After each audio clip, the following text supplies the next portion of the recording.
घुटनों के बीच में जब हमारी ग्रीस यानी कि हमारी जो कार्टिलेज है या साइनोवियल फ्लूइड है, अगर ये कम हो जाए, यानी घुटनों के बीच में जो रबड़ है वो अगर कम हो जाए, तो आपको मुकम्मल आराम करना चाहिए, यानी रेस्ट करना चाहिए, या फिर उसमें आपको एक्टिविटीज़ करनी चाहिए, जैसे आपको वॉक है या साइकिलिंग है या वर्जिशें हैं, स्ट्रेचिंग है, रेजिस्टेंस है, ये चीज़ें करनी चाहिए, या फिर आपको मुकम्मल आराम करना चाहिए। सो ये चीज़ें मैं आज सारी वीडियो के अंदर ये चीज़ें डिस्कस करूँगा। आपका ये जो क्वेश्चन है ये बिल्कुल क्लियर हो जाएगा अगर आपके घुटनों में दर्द होती है, और वो बेसिकली आपको आपके घुटनों के बीच में जो ग्रीस है, जो रबड़ है, जो कार्टिलेज है, उसके कम होने की वजह से, यानी कि नी ऑस्टियोआर्थराइटिस की वजह से। अब घुटने में होने वाले दर्दों की बहुत सारी किस्में होती हैं। स्पेसिफिकली ऐसे लोग जिनके घुटनों के बीच में ग्रीस कम है, उनके लिए ये स्पेसिफिक वीडियो है। वरना घुटनों के अंदर पैटेलोफेमरल सिंड्रोम भी हो सकता है, इसके अंदर हमारे जो डिफरेंट लिगामेंट्स हैं उनकी पेन भी हो सकती है, लाइक एसीएल लिगामेंट्स वगैरह की, उनकी जो ट्रीटमेंट्स होंगे ना वो डिफरेंट होते हैं। सो ये स्पेसिफिक उन लोगों के लिए जिनके घुटनों के बीच में ग्रीस कम होती है। सो बेसिकली होता ये है, देखें अभी ये जो आपको दो पिक्चर्स नज़र आ रही है ना, इससे आपको बहुत कुछ समझ आएगा समझने के लिए कि बेसिकली जो बेसिक जो मैकेनिज्म है, ये जो आपको ब्लू कलर का यहाँ पे हिस्सा नज़र आ रहा है ना, ये ब्लू कलर का हिस्सा, इसे हम मेडिकल में कहते हैं कार्टिलेज। कार्टिलेज बेसिकली हमारे घुटनों के बीच में या फिर हमारी हड्डियों के बीच में, जहाँ पे भी आपने देखा है ना कि जहाँ पे जिस्म में जोड़ है, लाइक ये हड्डी है और ये हड्डी है, दोनों आपस में मिल रहे हैं ना, तो इन दोनों हड्डियों के बीच में जोड़ बन रहा है। अब इस जोड़ के बीच में ये ब्लू कलर का जो रखा हुआ ना, ये है कार्टिलेज। अब ये जो कार्टिलेज होता है ना, इसका काम होता है कि जब भी इसके ऊपर कोई मूवमेंट हो, जब भी ये आगे पीछे मूव करे, जब भी हिले, तो इस कार्टिलेज ने एक कुशन प्रोवाइड करना होता है, एक सॉफ्ट सी जगह प्रोवाइड करनी होती है कि हमारे जो घुटने हैं वो आपस में रगड़े ना, हमारे जो जोड़ हैं आपस में रगड़े ना। तो वो रगड़ नहीं आएगी तो उससे क्या होगा, बड़ी स्मूथ मूवमेंट होगी। कभी कभार ये होता है कि हमारी अगर डाइट ठीक ना हो, हमारी एक्टिविटीज़ ठीक ना हो, हम एक्सरसाइज ना करते हो, बहुत ज़्यादा लेटे रहते हो, या फिर हमारी एज ज़्यादा होती जाए, तो ये जो हमारी कार्टिलेज है, ये टाइम के साथ साथ वियर एंड टियर इसके ऊपर स्टार्ट हो जाता है। उसमें ये होता है कि जब आप इस तरह से मूव करते हैं ना, इसका भी गौर करना है आपने, ये देखें जब मूवमेंट हो रही है, ये जो ऊपर ये जो लगा हुआ है ना, ये कार्टिलेज है बेसिकली। जब आप इस तरह से मूवमेंट कर रहे हैं ना, तो अब ये नोट करें, यहाँ से ये कार्टिलेज थोड़ा सा फटा हुआ है, तो इसके ये जो फटा होने की वजह ये है कि ये रगड़ रहा है यहाँ पे हड्डियों के बीच में, कार्टिलेज के ऊपर प्रेशर आ रहा है, जिसकी वजह से इसके ऊपर वेयर एंड टेयर स्टार्ट हो रहा है और ये ख़राब हो रहा है। तो इस तरह से ख़राब होने की वजह से ये होता है कि जब आप मूवमेंट्स करते हैं ना अपने जोड़ की, तो डायरेक्ट आपकी हड्डी जो है उसके ऊपर से कार्टिलेज ख़त्म हो जाता है, उसके ऊपर से रबड़ ख़त्म हो जाती है, ग्रीस ख़त्म हो जाती है।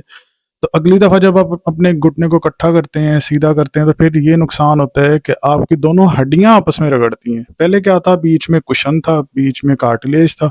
अब क्या हो रहा है कि आपकी दोनों हड्डियां जो आपस में रगड़ रही हैं, इनके रगड़ की वजह से ये होता है कि आपकी ये जो हड्डियां ये नोकदार हो जाती हैं। इसके नोकदार होने से क्या होता है, फिर आपको पेन होती है। लाइक ये अब एक्सरे देखें, आपने मोस्टली देखा होगा जिन लोगों का आर्थराइटिस का या घुटनों के अंदर इस तरह ग्रीस का मसला हुआ होता है, तो डॉक्टर उनको रेकमेंड करते हैं कि आप पहले ना अपना घुटनों का एक्सरे करा के लाएं। तो उस एक्सरे से हमें पता चल जाता है कि किस लेवल की आपको ऑस्टियोआर्थराइटिस है। अब ये है घुटनों का नॉर्मल एक्सरे, देख रहे हैं ना आपको बीच में गैप कितना अच्छे से नजर आ। अच्छा, लोग कहते हैं, मेरे मोस्टली क्लिनिकों पे मैंने उनसे सुना है कि हमारे घुटनों के बीच में गैप आ गया।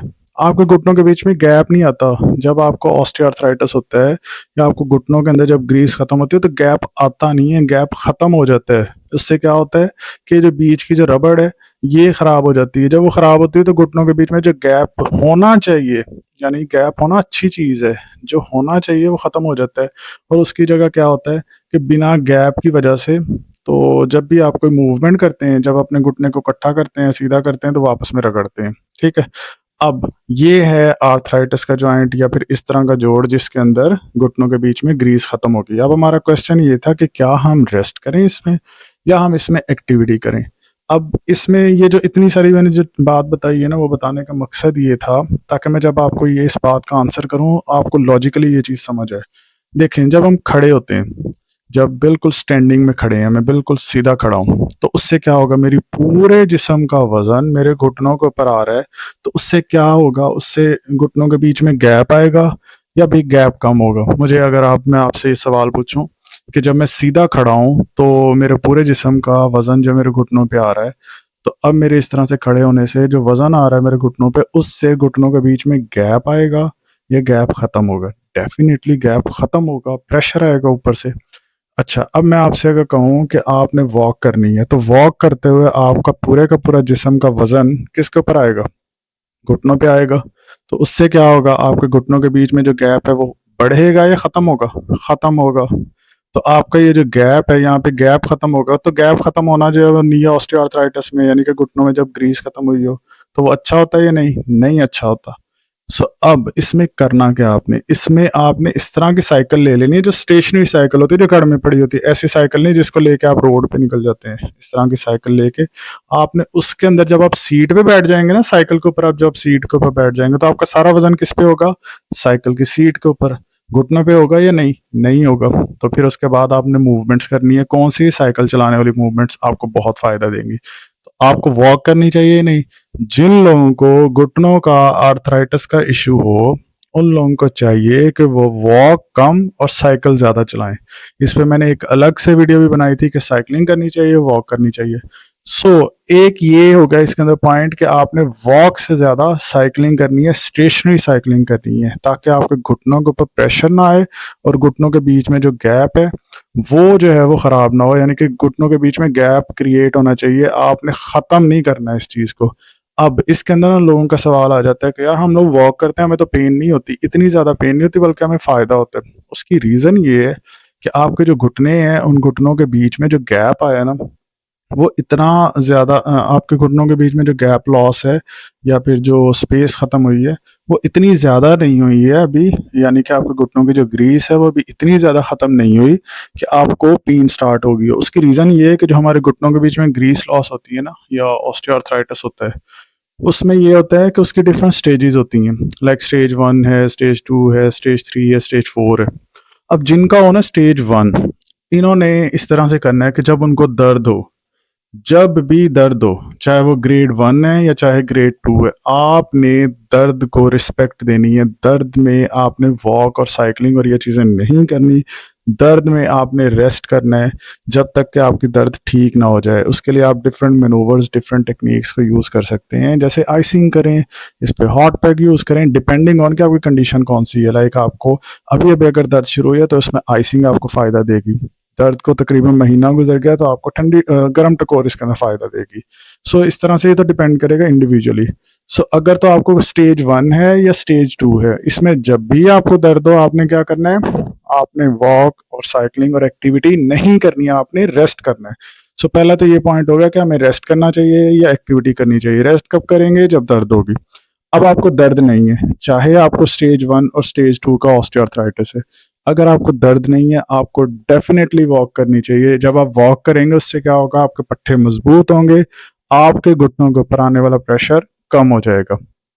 अब आ जाएं, अगर आपको स्टेज 3 का ऑस्टियोआर्थराइटिस है और आपको दर्द नहीं भी है, फिर भी आपने वॉक को अवॉइड करना है, क्योंकि जब आप वॉक करेंगे तो आपके पूरे जिस्म का वजन जो है वो घुटनों के ऊपर होगा और यहाँ पे ये जो गैप है ये बिल्कुल ख़त्म हो जाएगा। फिर जब आप वॉक करेंगे तो दोनों हड्डियां आपस में रगड़ेंगे, इनके रगड़ की वजह से ये नोकदार हो जाएंगी हड्डियां, जिससे ये कट कट की आवाज़ें भी आएंगी और ये ऑस्टियोआर्थराइटिस बढ़ जाएगा। सो स्टेज 3 के अंदर आपने रेस्ट करना है, वॉक को अवॉइड करना है। ज़्यादा एक्टिविटी के लिए आप उसके लिए साइकिलिंग कर सकते हैं, वॉक इसमें अवॉइड करेंगे।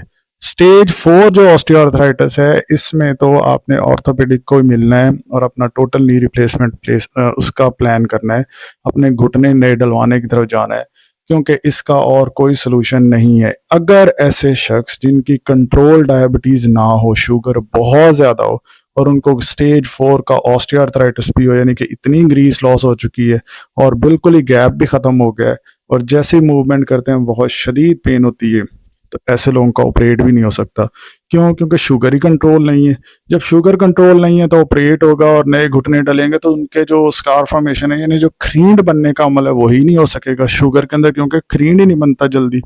सो ऐसे लोगों के अंदर फिर फिजिकल थेरेपी में कुछ वर्जिशें होती हैं। वैसे वो स्टेज 3, स्टेज 2, स्टेज 1 के लोग भी करें तो उनको बहुत ज़्यादा फायदा होगा। सो अगर आप स्टेज 4 में, 3 में, 2 में, 1 में है, कुछ मैं ऐसी वर्जिशें बताने लगा हूँ जो आपने करनी है, चाहे किसी भी स्टेज में है, इसका कोई नुकसान नहीं होगा। ये ऐसी वर्जिशें हैं जिसमें आपकी मूवमेंट नहीं होगी घुटनों के ऊपर, और आपकी सारी ताकत जो है वो पट्ठों की लगेगी, उसका आपको बहुत ज़्यादा फ़ायदा होगा। उसमें हमारी जो पहली एक्सरसाइज है वो ये है कि आपने सीधे लेट के, इस तरह से इस पोजीशन में सीधे लेट के आपने अपने घुटनों के बीच में रख लेना है एक तकिया। जब आप इस तरह से एक तकिया रख लेंगे, उसका ये फ़ायदा होगा कि आप कोई मूवमेंट नहीं कर रहे हैं, आप अपने तकिए को फुल जोर से आपने अंदर की तरफ दबाना है, फुल दबा के रखना है, 10 सेकंड होल्ड करना है, उसके बाद छोड़ देना है। आप नोट करें आपके घुटने पे कोई मूवमेंट हो रही है, कोई हरकत हो रही है? कुछ भी नहीं हो रहा, लेकिन जोर पूरा लग रहा है आपके पट्टों का। सो आपने एक तो ये एक्सरसाइज करनी है, इसको कहते हैं नी आइसोमेट्रिक एक्सरसाइज, ये एक हो गई है। नेक्स्ट एक्सरसाइज हमारे पास कि जिसके अंदर घुटने के ऊपर, अच्छा यहाँ पे मैंने रखे हैं 2 पिलो, आपने 2 नहीं रखने हैं, आप चाहे रखें 1 रख लें। आपको अगर बहुत ज़्यादा दर्द है, लेकिन अगर आप स्टेज 1 में हैं, आपके नी ऑस्टियोआर्थराइटिस जो है वो पहली स्टेज में है, दूसरी स्टेज में है, तो फिर आप 2 पिलो भी रख सकते हैं, इसका आपको कोई नुकसान नहीं होगा। सो आप यहाँ पे 2 पिलो भी रख सकते हैं अगर आपका स्टार्ट है ऑस्टियोआर्थराइटिस का। अगर बहुत ज़्यादा पेन है, फिर आपने जस्ट 1 पिलो इस तरह से रख लेना है और अपने घुटने को नीचे की तरफ दबाना है। इससे आपका ये होगा कि घुटने के ऊपर कोई बहुत ज़्यादा मूवमेंट नहीं होगी। ये आपको जो हल्की सी मूवमेंट भी नज़र आ रही है वो इस वजह से आ रही है क्योंकि हमने 2 पिलो रखे हुए हैं। तो आपने 1 पिलो रख के उसका नीचे की तरफ दबाना है, 10 सेकंड के लिए होल्ड करना है। इससे आपके जो क्वाड्रिसेप मसल है ना, इन पे स्ट्रेंथनिंग एक्सरसाइज होगी, ताकत वाली वर्जिश होगी। इससे आपके पट्टे बनेंगे, जो क्वाड्रिसेप मसल्स हैं ये बनेंगे, ये ताकतवर होंगे। इससे फ़ायदा ये होगा कि आपके घुटने के ऊपर जो प्रेशर आता है ना, जो घुटनों ने आपका वज़न उठाना होता है, तो आपका वज़न कौन उठाएंगे? आपके ये वाले पट्टे। सो पट्टों को आपने ताकतवर करना है। और अगर आपका स्टार्ट है, नी ऑस्टियोआर्थराइटिस अभी शुरू हुआ है, तो इन वर्जिशों को अपनी ज़िंदगी का हिस्सा बना लें। ये इस तरह की हैं जो बिल्कुल सेफ़ हैं, जिसमें आपका कोई नुकसान नहीं होगा, आपको बहुत ज़्यादा फ़ायदा होगा। अब ये वर्जिश करनी कितनी दफ़ा है? ये एक्सरसाइज आपने करनी है 10 से 15 दफ़ा हर 3 से 4 घंटे के बाद।